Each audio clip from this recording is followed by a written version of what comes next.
Well, happy Thanksgiving, everybody. I got to thinking, I haven't told a Thanksgiving story, and I have to do that. I've been in the kitchen for 2 days. My refrigerator's running over with food. I don't know what to do with it because if it's not refrigerated, it might ruin. Pots and pans are everywhere. I wash a few and then use a few, and so I'm going to my great niece's house for Thanksgiving. My two sisters are coming. They haven't been here in, I don't know, 10 or 15 years. And we finally talked them into coming. So as long as someone brings them, my older sister is 93, soon be 94. The other sister is 88. And then there's me. So I've been fussing at them and saying, we can't put anything off until tomorrow because we aren't sure we're going to have a tomorrow. So I think I finally talked them into coming and spending Thanksgiving Day with us. Well, actually, my niece invited them. So her mother died 2 years ago, Thanksgiving 2 years ago. So it's very hard for her to celebrate Thanksgiving, and her dad comes, and he's still grieving quite a bit because she was a wonderful girl. I just can't say enough about her. But we want to stay on the bright side today. Let's see. I've cooked, they tell you to bring one dish. I've never been able to just take one dish. It just isn't in me. I think, well, I'll take this and I'll take that. Nobody will take this. So I'm going to be taking 4 dishes and a big jug of tea. Now, I don't buy the tea in the jugs. I make my own because theirs is too weak. I know how I like iced tea, and I just figure everybody else likes it the way I like it. Or they should, anyway. I want to go back. I love the old days of Thanksgiving when the family was large, when there were 20 to 25 people in my mother's house. She had a 6-room house. Of course, she had a dining room and a good-sized kitchen. Now, she also had a closed-in back porch. Now, this is back when I was 10, 12 years old. And now there's one thing that was a must. Mama prepared a hen for Thanksgiving and Christmas. She would not have a turkey on her table. Now, you know how kids are. Where's the turkey? Oh, we wanted a turkey. Mama, please, can't we have a turkey this year? Oh, we never had a turkey, but we had one of the best hens you ever ate. And she took the broth and made the dumplings. Now, I don't have to keep bragging about her because, you know, the ladies from that period all made dumplings, and they were all good cooks. No question about it. My sisters came in with the ones that were married, had children already, bringing in the grandchildren, those that came from out of town. And it was exciting for me, my brother and my sister, 2 years older than me, because we were still the kids living at home, and we couldn't wait till our sisters drove up in front of the house, and because you never knew what they were going to bring. Sometimes they'd have little surprise packages for us, something that we weren't used to having, and they really knew how to pick things we liked. So let's get on with the Thanksgiving dinner. There was, of course, the mashed potatoes made by my sister Ada. She was the best at making mashed potatoes. My sister Inez, the oldest, she made the cranberry salad. She loved that cranberry salad, but nobody else in the family liked it. She brought it anyway, and then she got to take it home with her. That's the way it worked. Mama always, I think she would prepare the green beans, if there were green beans, the chicken and dumpling, and Inez made the homemade rolls. Oh my gosh, they melted in your mouth. She would roll those rolls out, and after they would raise a little, she would fold them in the middle and put a dab of butter right in the center of each roll. And they were probably in a muffin tin. They were so light and fluffy. I don't think you could find a better homemade roll anywhere than the ones she made. My other sisters brought whatever they could bring from out of town, not that easy to carry a casserole dish. And most of the time we didn't have casseroles. We had the potatoes. We had the sweet potatoes. I can't remember what all we had, but I guarantee you it was a special meal. And sitting in the middle of Mama's dining room table, she had one of those great big round tables with the cabriole legs, the dog feet legs. And it was pretty good size, took up most of the dining room. And right in the center of that table was either her nutmeg feather cake or her jam cake. Now, folks, how else can I say except that you just couldn't top those two cakes? Nobody else had that recipe that I know of, unless it was Sissy Gregg. I think the jam cake came from Sissy Gregg's magazine, which was always in the Louisville Courier-Journal newspaper. She would have a magazine section in the paper on Sundays, or I believe it maybe once a month, I'm not sure. But she was an excellent cook, and so Mama swore by Sissy Gregg. So you would find the cake stand in the middle of the dining room table, and nobody was to touch that cake till after we had eaten our Thanksgiving dinner. All right, the girls are in the kitchen with Mama. One's lifted the lid to the green bean. They need a little salt. Okay. Another sister would come along. She'd lift the lid to the green beans. I think they need a little salt. The potatoes, the green beans, whatever it was on top of the stove, usually got salted 3 times at the least. And Mama would have to yell, leave them alone, they've already been salted. Now, it was almost time to eat. We were getting so hungry. We kids just couldn't wait. Mama would put the kids at the kitchen table. We had one of those Formica tables with the chrome legs. And the younger kids would sit at the kitchen table. And then she had a little drop leaf table on the back porch. The closed-in back porch had glass around. When we had too many for 2 tables, you had the third table where the little ones would eat out there, and the adults always got to eat in the dining room. Well, I would set the table. I love to set the dining room table because that's the only time Mama's crocheted lace tablecloth went on the table.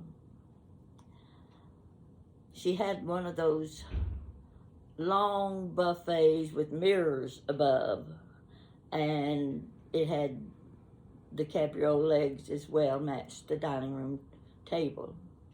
I love to prowl through that buffet because it had Mama's dainties and her pretties, the things that were special. It would have her candle holders in there. Her napkins would be in there, and her good silverware. She had silver plates. She never had any sterling silver.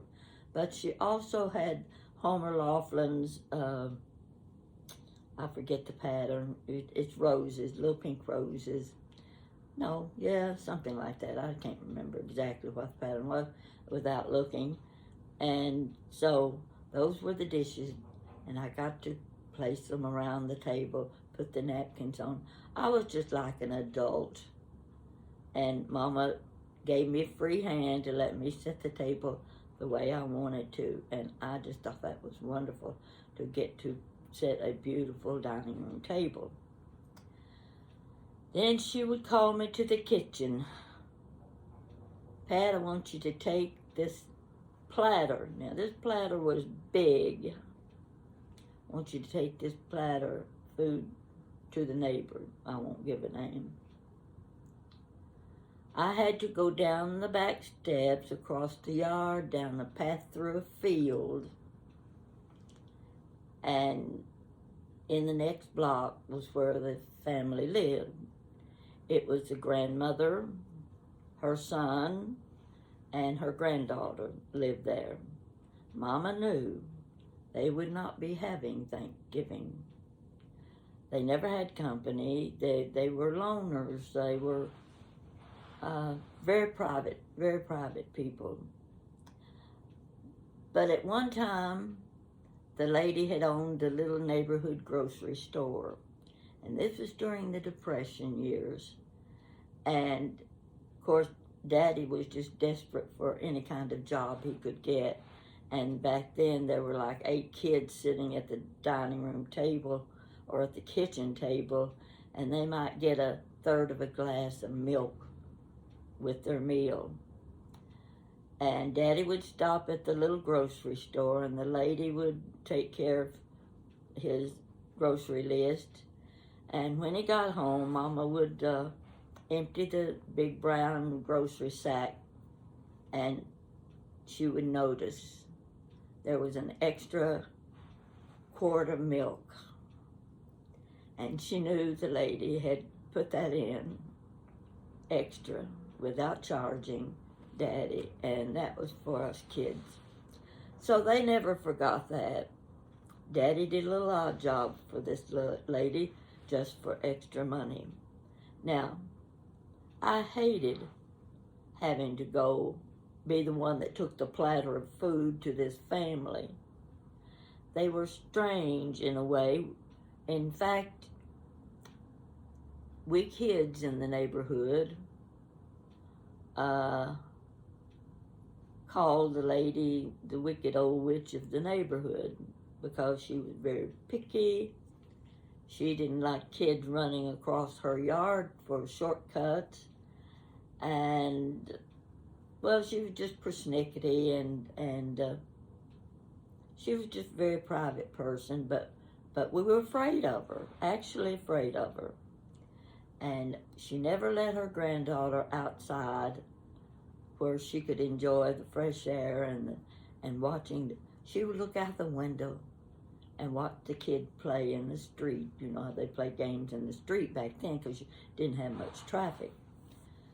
So we always thought something was wrong with the girl, but it was basically the grandmother. She was the one just would not allow the child to play with other kids. Well, she was a grown lady by now, by the time I'm carrying the Thanksgiving platter to their house. Mama had put the chicken and dumplings on. She had the rolls. She had the green beans, the mashed potatoes, whatever dishes you have for Thanksgiving. Mama had helping enough for 3 extra people. And this little girl got to take it to the neighbor. And Mama would say, now you get back here in time to sit down at the table and eat with the rest of us.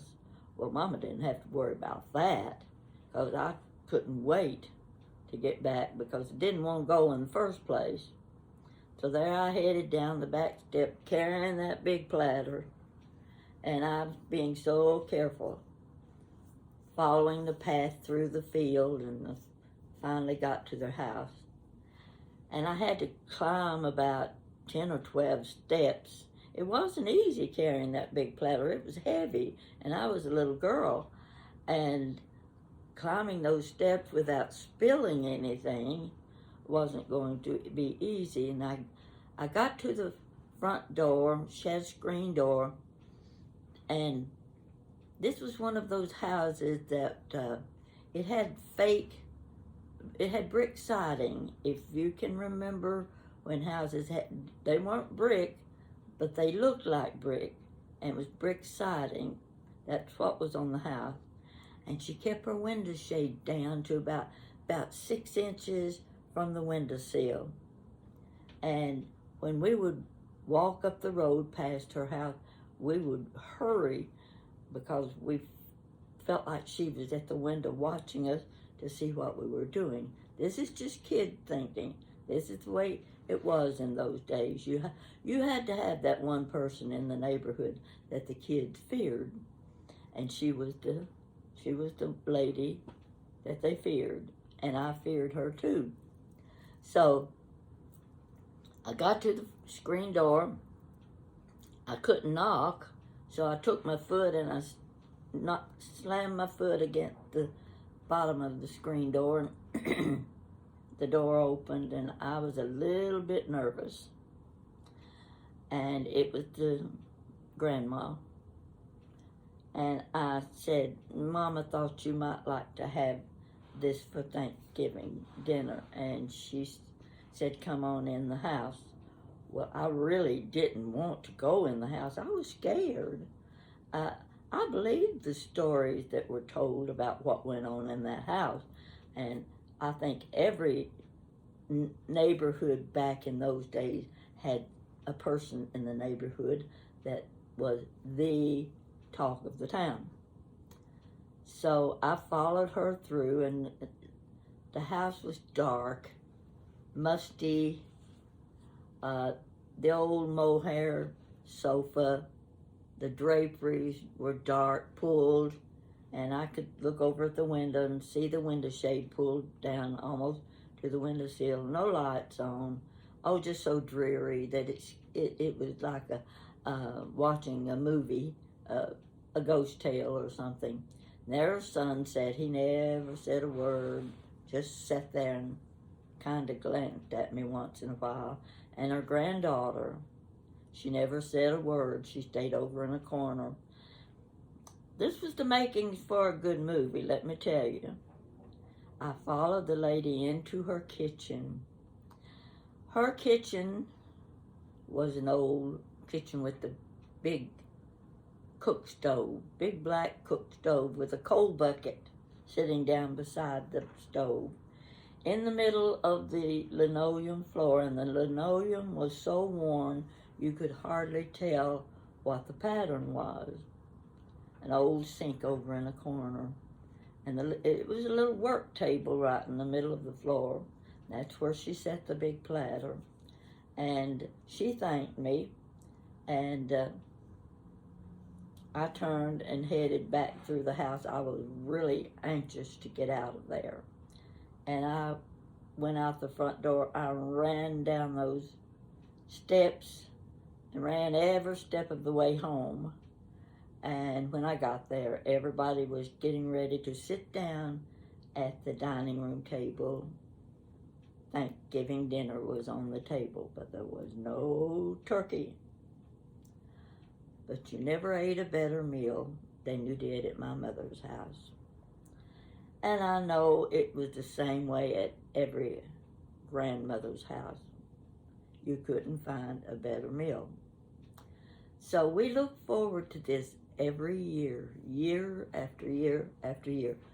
You could describe one year, and it covered all the years in procession. Not much changed except the new grandchild. Yes, next one, new grandchild. And finally, by the late 50s, I had 2 little ones that were coming. And Thanksgiving was the same. Mama's jam cake or nutmeg feather cake that she said, don't touch that cake until we get finished with our dinner. And they were always, it was just like a Christmas tree sitting in the middle of the table. You just wanted to get your hands on it so bad you couldn't stand it. But we all waited until dinner was over. My oldest sister carried her cranberry salad back home with her, and everybody was there for the weekend, of course, and we did our usual things. We laughed a lot, we talked a lot. We went downtown shopping, time to get ready for Christmas shopping. There wasn't much Christmas shopping done because there wasn't much money. But my older sisters always helped when it came to my sister, my brother, and me, the two kids, still living at home, expecting the toys, the Mickey Mouse watch, a pretty little necklace, or maybe even a birthstone ring. I got a birthstone ring when I was in the 8th grade. Well, I'll tell that with Christmas story, because there'll be Christmas stories coming. But I wanted to tell you what Thanksgiving was like for my family. And those days are gone now.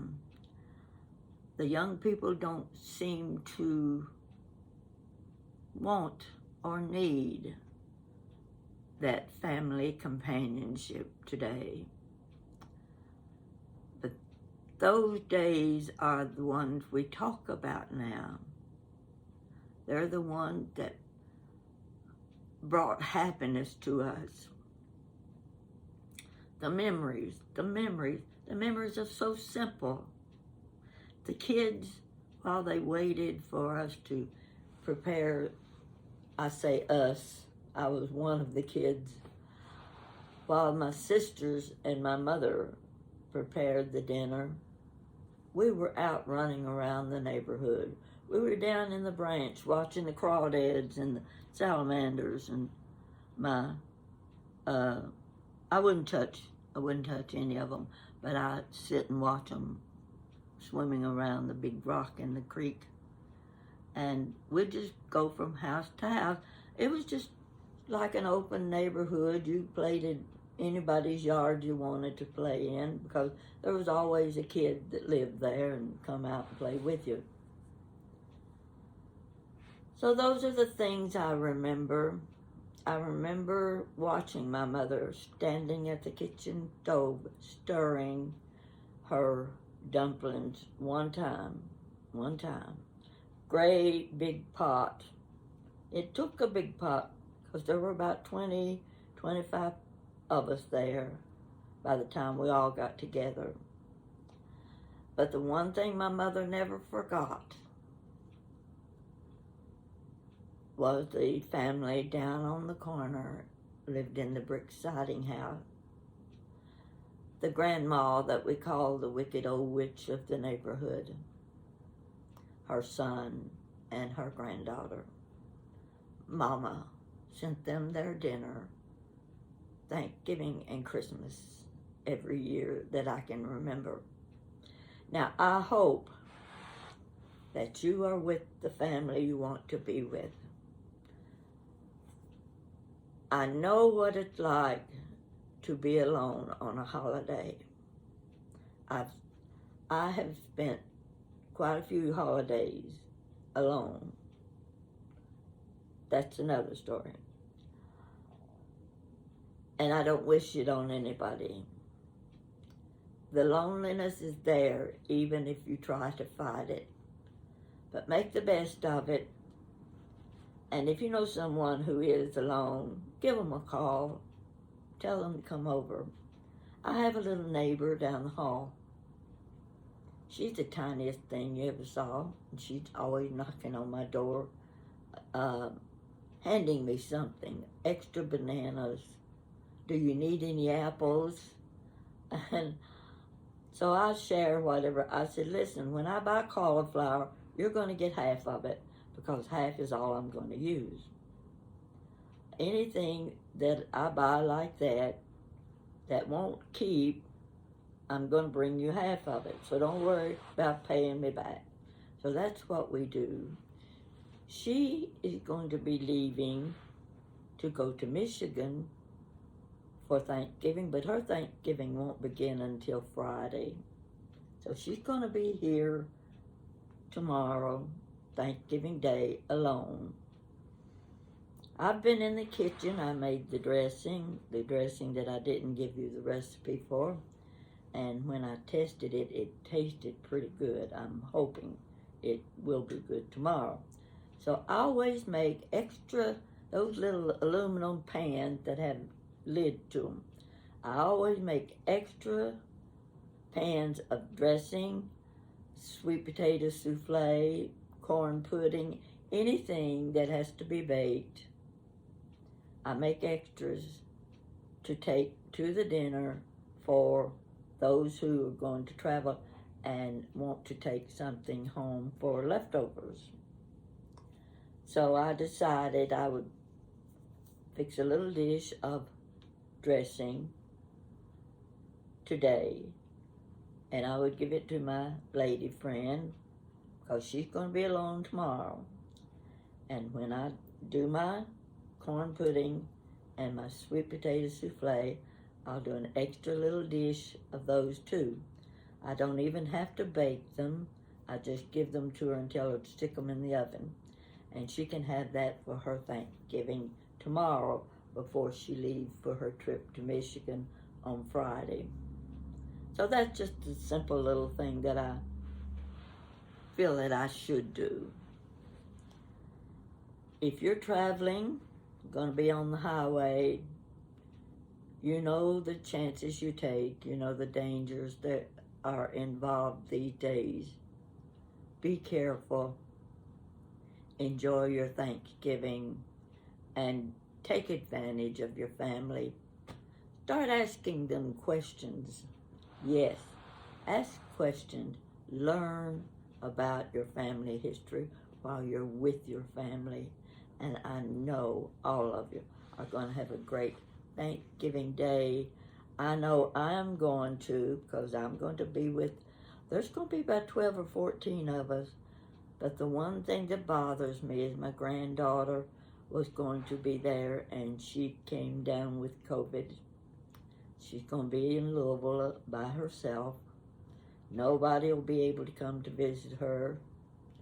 She won't be able to join in with our holiday celebration.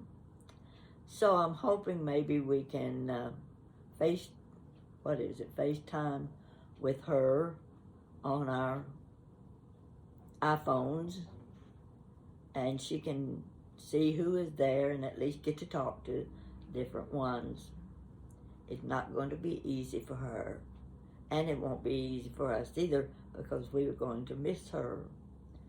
So all of you, happy Thanksgiving, and I just wanted to say that before I get back in the kitchen and finish up my cooking. So I'll let you know how things go, and I'll be waiting to hear from you too. So you have a good day and get that dressing and that turkey done. Let me know how good the turkey is, because we're going to have turkey too. So happy Thanksgiving.